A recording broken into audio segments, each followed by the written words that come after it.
Magandang gabi muli mga kapatid. Magandang gabi po, Father. God is so generous to His people. Mula sa unang pagbasa, narinig natin ang paanyaya ng Diyos sa Kanyang bayan para isang libreng pagkain. Lahat ng nauuhaw, lumapit kayo sa tubig. Kayo mga walang pera, lumapit kayo, tumanggap ng butil at kumain. Ito po ang invitation mula sa Panginoon sa mga tao. Yung nagugutom at nauuhaw. Mga kapatid, mayroon tayong dalawang uri ng gutom. Physical na gutom at spiritual na gutom. Mula sa ating ebanghelyo, narinig natin ng pinakain ni Jesus ang nagugutom na mga tao. Hindi lamang sila nagugutom sa pagkain ng physical, kundi pati na rin sa pagkain spiritual. Mga kapatid, ang physical ng pagkain ay nagpapakain sa katawan natin.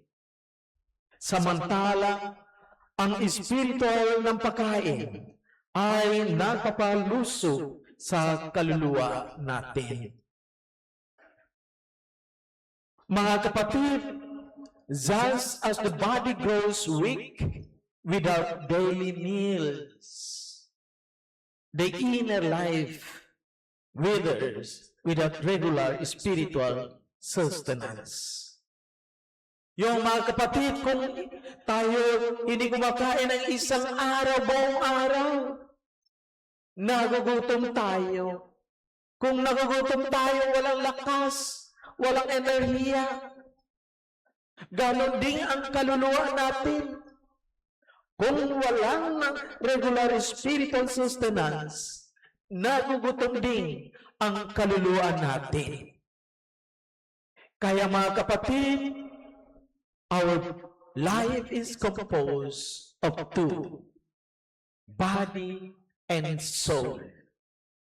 Ang katawan natin, ang pagkain, physical ng pagkain, para nabubuhay tayo. Ganon din ang kaluluwa natin. Kailangan natin din ang spiritual ng pagkain para sa kaluluwa natin. Balancing both is essential. We need to live in balance, spiritual and physical fitness.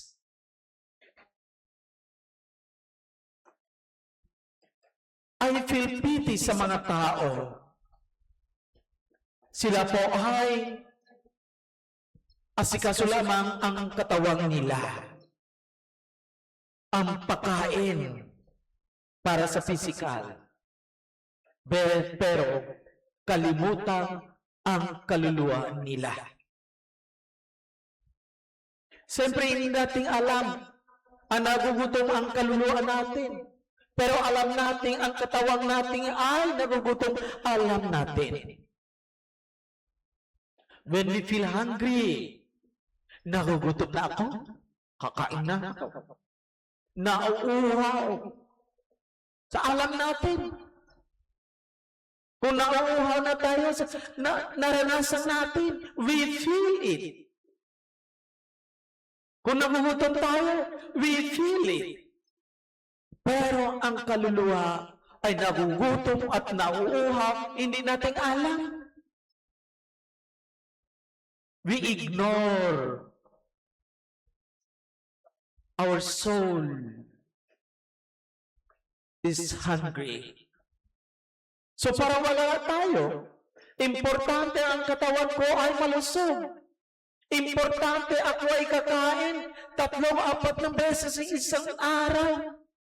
Pero ang kaluluwa ko ay ignore.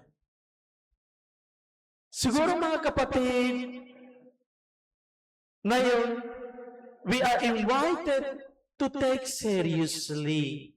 Balanced life is a healthy life. Balanced life is a holy life. Holiness is wholeness. Kung balance tayo, katawan at kaluluwa natin, do not ignore them. So my dear brothers and sisters, seryoso tayo. Let us take care of our soul as we take care of our body. Important po lahat. Balance po yun. Hindi lamang ang katawan natin ang importante. O importante lang ang kaluluwa natin.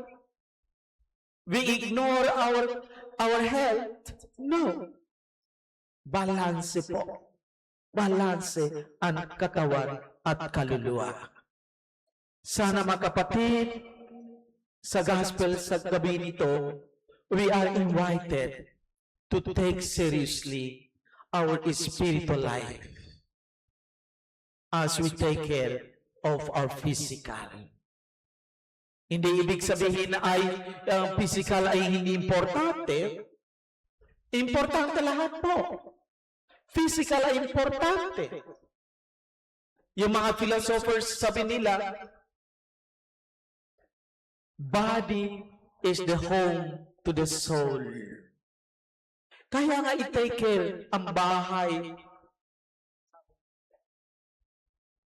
Pero hindi ibig sabihin ang kaluluwa ay hindi importante. Dalawa po, importante lahat, parehas. Pero sa bandang huli ng buhay natin, at the end of our life, totoo naman, ang katawang natin ay mula sa lupa, babalik sa lupa. Pero ang kaluluwa natin, mula sa Panginoong, babalik sa Panginoon. Bakit tayo take care of our body more than our soul? Kailangan nating balance. Kailangan nating take seriously both katawan at kaluluwa. They are all important, all the same. Amen.